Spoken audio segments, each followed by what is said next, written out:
So hi hello everyone. I hope आप अच्छे होंगे। तो आज बात करते हैं कि how effect the EBITDA and how effect the PAT and how effect the net profit. Okay, EVT के पीवीटी कैसे इफेक्ट होता है। ठीक है, मेरा कर्सर का देख सकते हैं, मैं जहाँ जहाँ लेके जा रहा हूँ। ठीक है, so this is our core digital company. Again it's not buy sell recommendation, it is only for educational purpose.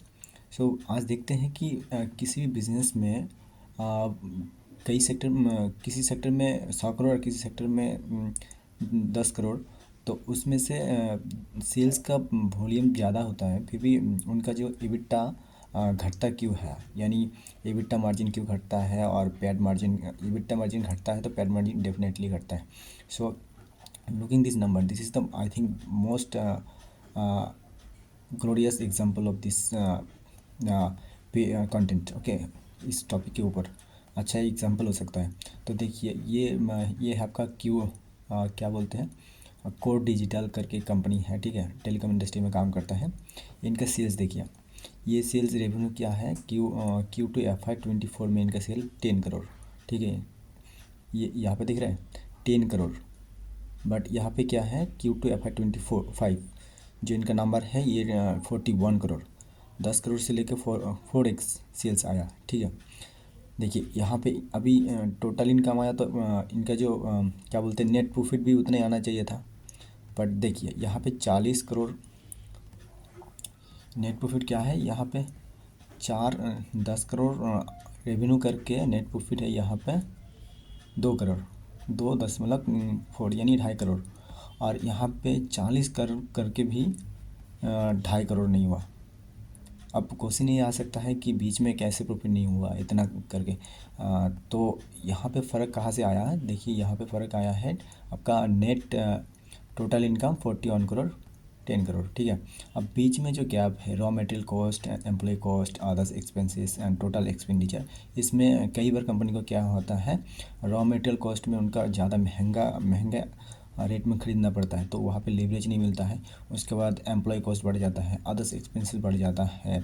मान के चलो इन्वेंट्री में लेवरेज नहीं मिलता है, इन्वेंट्री माल खरीद के रखा है, बट जब बेचने का टाइम है तब सस्ता बेचना पड़ रहा है, तो इसमें थोड़ा इधर उधर होता है, तो उसको लीवरेज के घाटा होता है, फिर जिसकी वजह से कंपनी को नुकसान उठाना पड़ता है। तो ये 10 करोड़ का सेल्स करके यहाँ पे EBITDA आया 3 करोड़। ठीक है, और यहाँ का 40 करोड़ करके यहाँ पे आया 3 करोड़। सो बहुत द डिफरेंस 10 करोड़ से 3 करोड़, 40 करोड़ से 3 करोड़, तो बीच में यहाँ पे ज़्यादा अदर एक्सपेंसेस ज़्यादा आ गया और मटेरियल कॉस्ट ज़्यादा आ गया, इस वजह से यहाँ पे EBITDA आ गया बहुत कम। ठीक है, सो इसके बाद फाइनल कॉस्ट है, फाइनेंस कॉस्ट जहाँ पे इंटरेस्ट देना पड़ता है और डिप्रिसिएशन रहता है, डिप्रिसिएशन। उसके बाद पीबीटी में इनका मार्जिन कम होगा। देखिए यहाँ पे मार्जिन दिखाया गया। ठीक है, जब यहाँ पे इतना मतलब 10 करोड़ से ये आपका कितना 10 करोड़ से 40 crore, 10 crore to 40 crore sales growth किया, तो इसमें मार्जिन कितना ग्रोथ आया, 290 करोड़, ऑलमोस्ट 290 करोड़ % ग्रोथ आया, ईयर ऑन ईयर चेंज आया। ठीक है, बट बात करते हैं EBITDA, तो EBITDA में देखिए कितना कोई ग्रोथ नहीं है, क्योंकि बराबर है, बीच में बहुत सारे कॉस्ट आ गया था, कोई ग्रोथ नहीं है। यहाँ पे देखिए पीबीटी का देखिए, यहाँ पे भी माइनस आ गया, क्योंकि ये 40 करोड़ का, ये 10 करोड़ के टर्म पे ये ग्रोथ आया है, ये 40 करोड़ के टर्म पे, ये 40 करोड़ के टर्म पे यहाँ पे 7% आया, -7%। उसके बाद नेट प्रॉफिट में भी वैसा ही हुआ, क्योंकि पीबीटी में कम आएगा तो डेफिनेटली नेट प्रॉफिट में आएगा, क्योंकि नेट प्रॉफिट पीबीटी के बाद भी प्रॉफिट बिफोर टैक्स रहता है, तो टैक्स देने के बाद फिर घटता है, तो ये आया।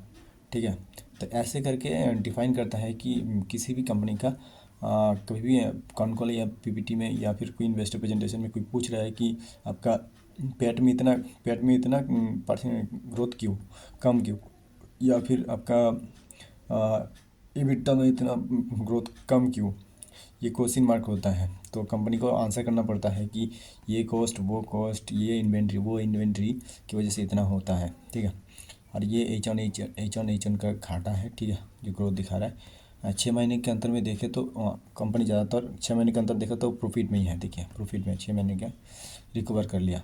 ठीक है, तो यही एग्जांपल देना था आप लोगों को समझाने के लिए। Thank you so much.